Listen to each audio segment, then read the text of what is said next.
Salam sejahtera. 29 Januari lalu, hujan lebat melanda seluruh daerah Sandakan Sabah. Rentitan itu berlaku beberapa kejadian tanah runtuh.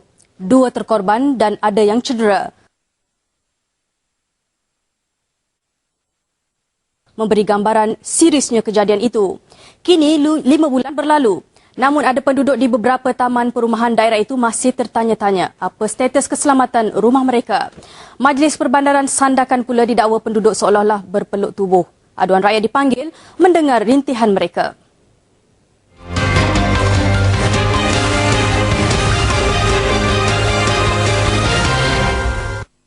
Atas rumah terplanit itu, tidak pernah tinggal. Macam mana? Siapa saya ini? Kau maukah? Kamu untuk dibuang, kami punya orang bisa berikan. Atas rumah beli, tak dapat tinggal. Situasi ini kami rakamkan dalam satu pertemuan tidak dirancang antara penduduk Taman Perumahan Indah Jaya dan Grand U bersama Majlis Perbandaran Sandakan. Penduduk berang apabila pihak PBT itu enggan bersemuka atau mengambil tindakan bagi menangani masalah mereka. Di Taman Grand U misalnya, seorang penduduk nyaris maut apabila terperangkap dalam tanah runtuh di belakang rumahnya 29 Januari lalu. Mujur berjaya diselamatkan, mangsa Wong Sisong hanya patah kaki. Namun selama 10 hari, ini senario yang terpaksa dihadapi penduduk. Rumah menjadi laluan air hujan dari cerun.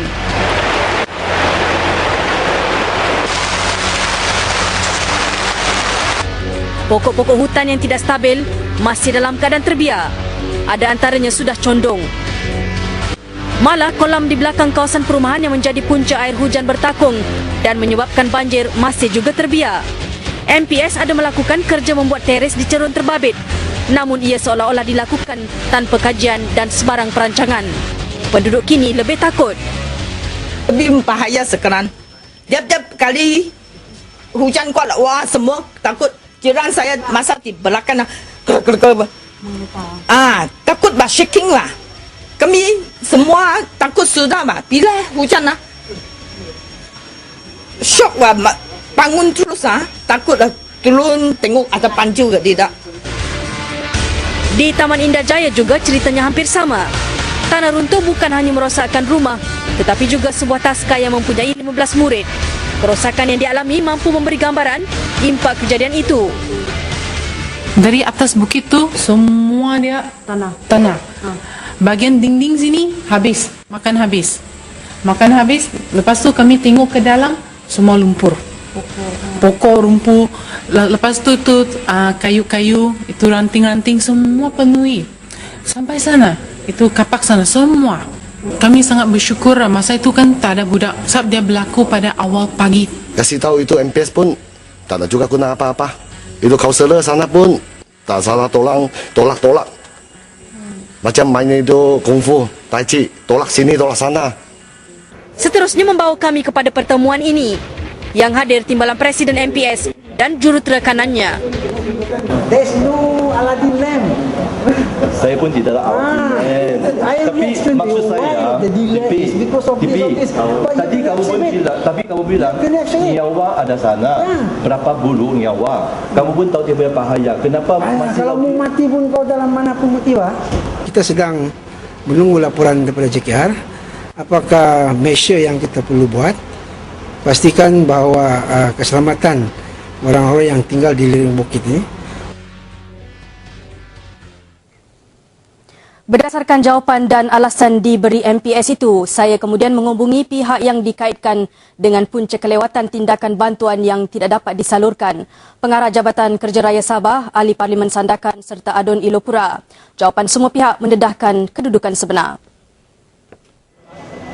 Menurut Datuk VK Liu, kegagalan MPS menyerahkan kertas kerja yang lengkap menyebabkan kerja-kerja memohon peruntukan daripada Majlis Keselamatan Negara terbantut.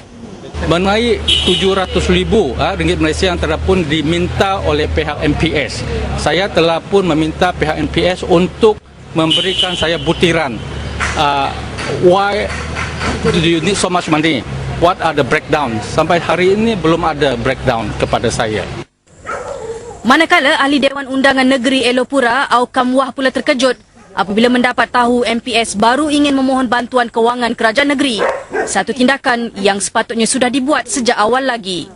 Saya pun tak puas hati kalau dia kata hingga hari ini dia pun tidak membuat permohonan. Sebenarnya masyarakat kita dia janji dia buat sesuatu. Pengarah JKR Sabah Datuk John Anthony pula ketika dihubungi melalui telefon menafikan telah menerima sebarang permohonan dari MPS untuk melakukan kajian terhadap struktur cerun seperti yang didakwa pihak berkuasa tempatan itu.